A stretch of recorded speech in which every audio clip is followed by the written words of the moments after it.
nyuma y'uko leta zunze ubumwe za Amerika zigabye ibitero bikaze by'indege muri Irani cyane cyane ku nganda za nucleaire za Fordo, Isfahan na Natanz.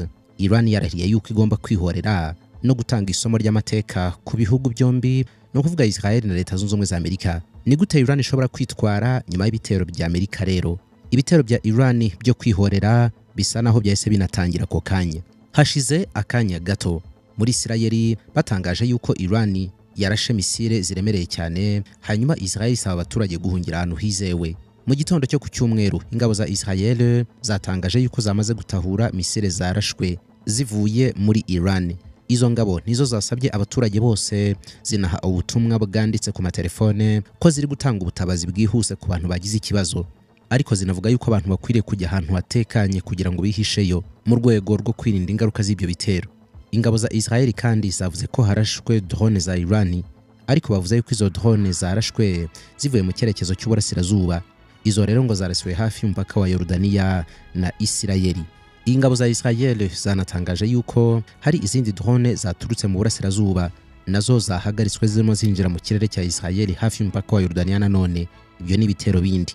Ibyo bitero byose rero birongeraho ibindi bya misile ziraswa n'indege nabyo biri kuva muri Iran byerekeza muri Israel.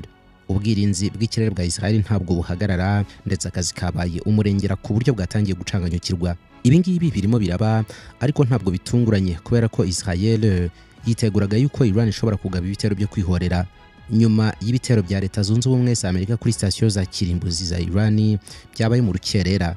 Impuruza zo mu kirere zirimo zirasakuza buri mwanya muri Israel zivuga yuko hari indege z'intambara zatangiye kumvikana hirya no hino mu kirere cya Israel. Hirya no hino muri Israel kandi hatangiye no kumvikana impuruza y'ibitero bindi byo mu kirere bya drone, mu gihe ibindi biturika byumvikanye hejuru y'umujyi wa Yerusalemu na Tel Aviv. Icyarimwe ikigo gishinzwe umutekano muri Yordania cyatanze amatangazo y'impuruza ko hari indege z'intambara zinjiye mu kirere cy'iki gihugu zigiye kwambuka hakurya kujya kurasa muri Israel. Abasi Aslani n'umushakashatsi mukuru mu kigo kiga ku bibazo by'umutekano mu burasirazuba bwo hagati gikorera Tehran yemeje yuko Iran ishobora guhitamo ibyerekezo byinshi. We avuga ibyerekezo bitatu bishobora kunyuzwamo ibitero byagabwa kuri leta zunze ubumwe za Amerika cyangwa se abambari bazo. Yagize ati Iran ishobora guhitamo gusubiza mu buryo buringaniye bitewe n'ingano y'ibyangijwe, ariko agakomeza agaragaza yuko hari ikintu gikomeye cyane kitakwirengagizwa. Ati uretse kwibasira ibikorwa bya kirimbuzi, ibi ni ubundi buryo bushyashya bwo kwinjira mu ntambara ku buryo butaziguye bwa leta zunze ubumwe za Amerika, kandi hagomba kuba intambara hagati ya Amerika na Iran. Uyu mushakashatsi ati n'ubundi Iran yari imaze iminsi ivuga yuko izihorera ku bitero nk'ibi ngibi mu gihe cyose Amerika yakora ikosa ryo kurasa kuri Iran. Muri uyu mujyi wose nige wahariwe ubwiza n'ubugeni. Ndi umutoni wa printing na branding. Ndi Inkuba, pindira munsi y'ibicu by'umujyi wa Kigali. Inkuba Design Limited nitwe capiro rigezweho ryandika kuri za bana kuva ku ntoya kugera kuzingana umusozi zambukiranya imihanda. Dukora ibyapa, twandika ku mupira, dukora stickers, invitation, flyers, dukora logo na kashe, tukandika ku bindi byose byakwandikwaho kugera no ku mabuye. Abantu bo mu bigo n'imiryango itandukanye bakoresha ibintu byinshi tubagabanyiriza igiciro kugera kuri 30%. Dusure muri Tropical Plaza iruhande rwa Bank Populaire mu muryango wa B32, cyangwa se uduhamagare kuri 0790 10 9316. Inkuba Design Limited, turabatoni ba printing na branding. Avuga kubyo kwinjira mu ntambara mu buryo bweruye, Bwana Aslani ati icyerekezo cya kabiri gishobora kuba intambara mu buryo busesuye, naho Iran ishobora kugaba ibitero bikomeye ku nyungu z'abanyamerika n'iza Israel. Ibi ngibi ngo bishobora kuba ibikorwa byaraswa ku ntego birimo n'ibigo bya kirimbuzi bya Israel, kandi bishoboka yuko ibihugu bifatanyije na Iran byakwifatanya no muri ibi bitero. Naho icya gatatu Bwana Aslani avuga n'uburyo bubiri buvanze, ubwa mbere n'ubwa kabiri, aho Iran ishobora gukoresha ibikoresho bihari nk'uburyo bwo kwihorera mu gace k'umuhora wa Hormuz, aho ishobora gufunga iyo nzira yo mu mazi ikoreshwa mu kohereza petroli mu bindi bihugu byo mu Burayi, kimwe no guhungabanya isoko ry'ingufu mu karere. Hari abandi ariko basanga Iran idashobora kujya mu bijyanye no kurwana mu buryo butaziguye, ahubwo izakoresha ibisasu by'ako kanya mu kubabaza Israel n'abanyamerika. Minisitiri w'ububanyi n'amahanga wa Iran Ali Ghashi avuga ko igitero cya Amerika ari icyaha gikabije kizagira ingaruka zikomeye cyane kandi zirambye. Mu ijambo rye rya mbere nyuma y'ibitero by'abanyamerika, Minisitiri w'ububanyi n'amahanga wa Iran Abbas Araghchi yashinje Leta Zunze Ubumwe za Amerika kwica amategeko mpuzamahanga. Mu butumwa yashyize ku mbuga nkoranyambaga yagize ati Leta Zunze Ubumwe za Amerika nk'igihugu gihoraho mu kanama k'umutekano k'umuryango w'abibumbye gakoze icyaha gikomeye cyane cyo kwica amasezerano agenga umuryango w'abibumbye, amategeko mpuzamahanga n'amasezerano yo gukumira ikwirakwira ry'intwaro za kirimbuzi ubwo ateraga ibikorwa remezo bya kirimbuzi bigamije amahoro bya Iran. Araghchi ati bibaye kuri iki gitondo ni ibintu biteye agahinda kandi bigayitse kandi bizagira ingaruka ndende cyane zidashobora gusibangana. Buri gihugu cyose mu muryango w'abibumbye kigomba gucika ururondogoro ku mikorere nk'iyi ngiyi y'ubugome itemewe n'amategeko kandi y'ubugizi bwa nabi. Abbas Araghchi yashimangiye ko Iran izakoresha uburyo bwose ifite kandi bushoboka kugira ngo yirwaneho irengere ubusugire bwayo, inyungu zayo kimwe n'abaturage bayo. Iran rero ntabwo yigeze inatinzamo nyuma y'ibitero by'abanyamerika. Ubu irimo irotsa ibice by'amajyaruguru ya Israel ikoresheje misile zirasa mu ntera ndende n'izigereranyije kandi n'imisile zirushijeho kuremera. Cyakora ingabo za Israel zatangaje yuko hari igiturika cyabaye mu gitondo cyo kuri uyu munsi muri Haifa mu majyaruguru ya Israel ngo gishobora kuba cyatewe n'ikosa ryabaye mu kurasa misile yagombaga gufata iriya misile yiturutse muri Iran, hanyuma misile yo muri Iran irakwepa cyangwa iraponyoka ntiyafatwa n'uburinzi bw'ikirere, iragenda isandaza byinshi inasenya ibitagira ingano muri Haifa. Mu butumwa bwo kuri X, igisirikare cya Israel kiti mu gihe cyo kurasa misile ya Iran yarirashwe muri Israel mu gitondo nta mpuruza yumvikanye mu mujyi wa Haifa. Isuzuma ry'ibanze ryagaragaje yuko hari igice cyaguye muri ako gace kandi harimo gusuzumwa niba byaba byatewe no gutsindwa kwa misile agombaga gufata iriya misile yo mu kirere cyangwa interceptor. Ni ukuvuga yuko uburinzi bw'ikirere bwa Israel cyane cyane muri Haifa bwatsinzwe. Barongera bati ibi ngibi ntibivuze yuko habaye ikibazo mu buryo bwo gutanga impuruza. Ubutumwa bwaburiraga abaturage bwari bwatanzwe bwamaze no koherezwa muri ako gace. Ati rero biracyari mu iperereza. Nk'uko bitangazwa na The Times of Israel ngo abantu batatu bakomeretse kubera iryo turika. Cyakora iyo mibare y'abantu batatu byari byako kanya kubera ko umubare w'abantu bakomeretse muri Israel uracyakomeza kwiyongera. Imibare ivuga yuko ubu ngubu bageze kuri 21 nayo ishobora gukomeza kurengaho nk'uko bitangazwa na Arutz Sheva hakoreshejwe amakuru aturuka mu nzego z'ubutabazi ngo nibura abantu 20 bamaze gukomereka mu gitero gishya cya misile za Iran zarashwe muri Israel. Iyo nkuru ikomeza ivuga yuko abantu ibihumbi 10 bo muri Israel ubu ngubu batari mu byabo kubera ingaruka z'ibitero bya Iran. Bamwe muri abo ngabo bagiye ku bushake, abandi bavanywe mu byabo n'inzego za leta zabahungishije bwangu zibajyana mu bice batekereza ko bitekanye. Abaturage muri rusange bagera ku bihumbi 32 bamaze gutanga ubusabe bwo guhabwa indishyi za leta kubera ibyangijwe ku mitungo yabo cyangwa se ingo zabo aho ni muri Israel. Haracyari urujijo rero ku ntego y'ibisasu bya Iran bimaze amasaha menshi bigabwa kuri Israel guhera mu gitondo. Ntiharamenyekana neza niba igice gishya cy'ibisasu bya misile Iran yarashe ku butaka bwa Israel ari igisubizo ku bitera Amerika agabye ku bigo bya kirimbuzi bya Iran cyangwa niba ari igice gikomeza cy'urugamba hagati y'ibihugu byombi, kubera ko n'ubundi na mbere yuko Israel irasa muri Iran ibitero bya Iran kuri Israel kimwe n'ibya Israel muri Iran byakomezaga. Ntiharamenyekana neza rero niba mu by'ukuri Iran yatangiye kwihorera cyangwa se ahubwo ibyari bitero bisanzwe noneho kwihorera ku bitero bya Amerika bikaza kuza nyuma.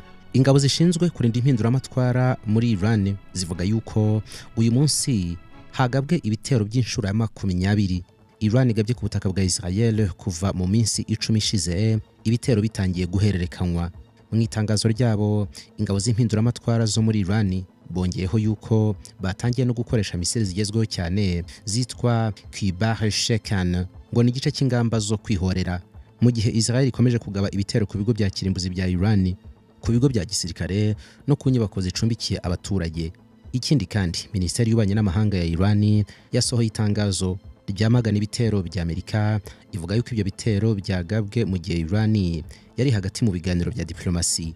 Ibihugu byo mu kigobe binaturanye na Iran byagize impungenge kuri ibi bitero ko Leta Zunze Ubumwe za Amerika zishobora gutuma bijya ku rundi rwego. Batangiye gushinja Amerika kongera ibinyoro mu bibembe. Nka Arabia Saudite ntiyigeze yihishira, yasabye Leta Zunze Ubumwe za Amerika guhagarika bwangu ibitero byayo kuri Iran kubera ko ngari ibintu byashyira mu kaga aka karere kose.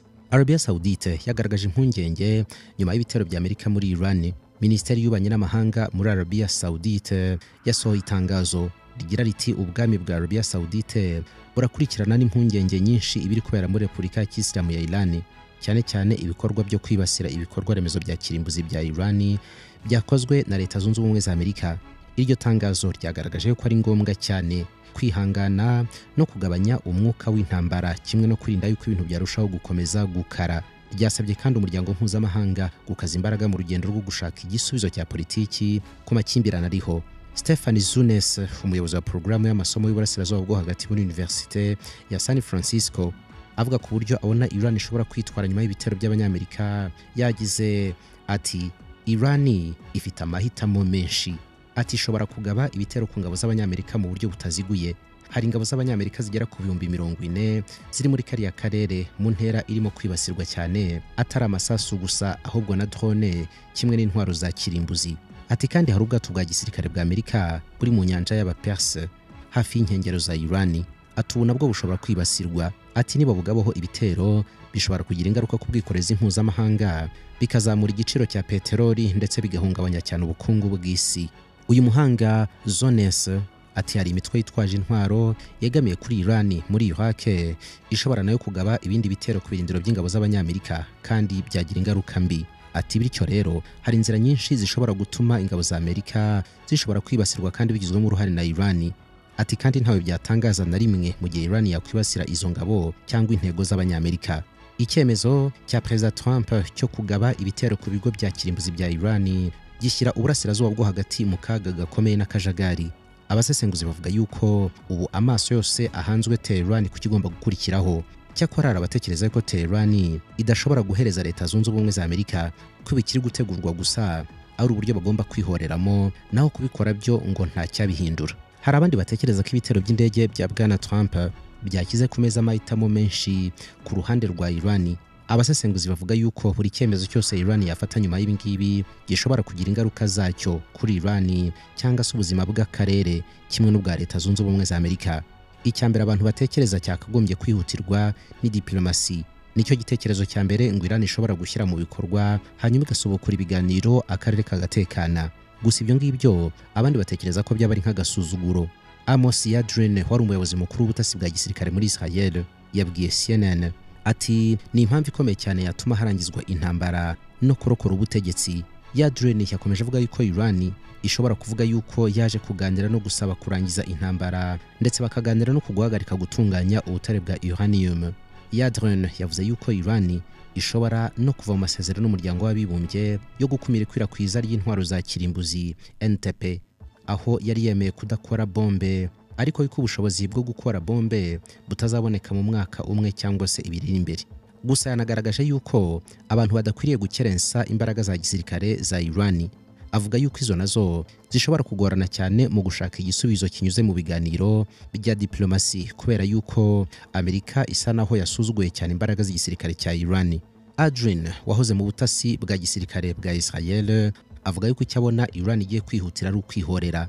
Iran ngo ishobora kugaba ibitero byo kwihorera kimwe nuko ishobora gukura Amerika mu karere kose ku burasirazuba bwo hagati cyangwa se hakavuka intambara yaba ndende cyane.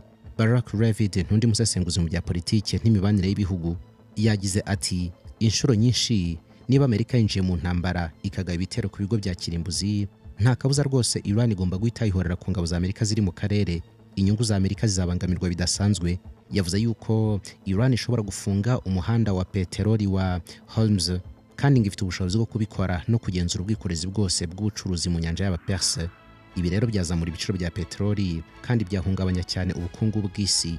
Umujyanama w'ikirenga wa Khamenei yasabye yuko hahitagabwa ibitero bya misile kimwe no gufunga umuhanda wa Hormuz. Uwo mujyanama yitwa Hussein Shariat Madari aganira n'umwanditsi mukuru w'ikinyamakuru cyegamiye kuri leta ati nyuma y'ibitero bya Amerika kuri Fordo ni twebwe tugomba kwihorera. Naho Mohamed Al-Shaban n'umuhanga mu bya politiki y'uburasirazuba bwo hagati yavuze yuko umwanya Iran ihagazemo kuri ubu ngubu ari uwo kugenzura ubwikorezi bwo mu nyanja y'Abaperse igahagarika inyungu zose z'abanyamerika mu bijyanye n'ubucuruzi, ariko avuga yuko no gutera ingabo za Amerika zirimo ako gace nabyo ari ibintu bishoboka kandi yuko nubwo itatera gutyo byonyine intambara ya peteroli Iran yateza Amerika idashobora kuyisohokamo amahoro. Aaron David Miller undi musesenguzi yavuze yuko umuyobozi w'ikirenga Khamenei afite icyemezo akwiriye gufata kandi yuko ashobora kwihorera nta kabuza. Ati biba bigoye gutekereza yuko umuyobozi w'imyaka 86 intego ye nyamukuru ari ukujya mu biganiro kandi abona revolution yatangiye ishobora kujya mu byago. Yongeyeho yuko ashobora kugena uburyo bwo kwitwara ariko yuko asanga ikintu Khamenei ashobora gukora ari ukubangamira inyungu z'abanyamerika no kwigabaho ibitero.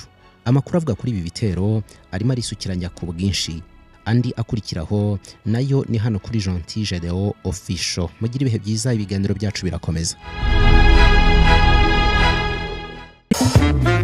Nyuma yo gukoresha imbaraga nyinshi ukagera ku nzu y'inzozi zawe wifuzaga, harabura ikintu cy'ingenzi. Icyo kintu ni ibikoresho byo mu nzu, furnitures, intebe zo muri salo, salle à manger, ibitanda n'amatera zabyo, utubati two mu byumba, intebe za jardin n'iza balcon, yewe n'ibikoresho byo mu biro. Ikibazo nuko bakubwiye yuko bitaboneka hanga muri Afrika. Nibyo ntabwo bakubeshye, ariko harabiyemeje kubikuzanira kuri salo iwawe utavuye mu rugo. Ibikoresho byose byo mu nzu bya original nzahantu wabikura ku bwinshi ni muri Golden Furniture, iduka rutura mu rubavu rw'inyubako yo kwa Rubangura mu mujyi rwagati, munsi yahazwi nko ku gicupa cya Coca-Cola. Ikirenze kuri ibyo, ibiciro bya Golden Furniture ni ikiranguzo kandi aho waba uri hose muri Kigali baragutwaza ku buntu. Duhamagare ku murongo utishyurwa 1514 cyangwa 0788 200 507.